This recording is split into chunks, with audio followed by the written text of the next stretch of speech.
How to fix Bluetooth not pairing on Windows 10.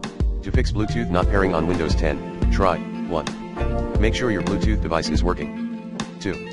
Turn Bluetooth on and off. 3.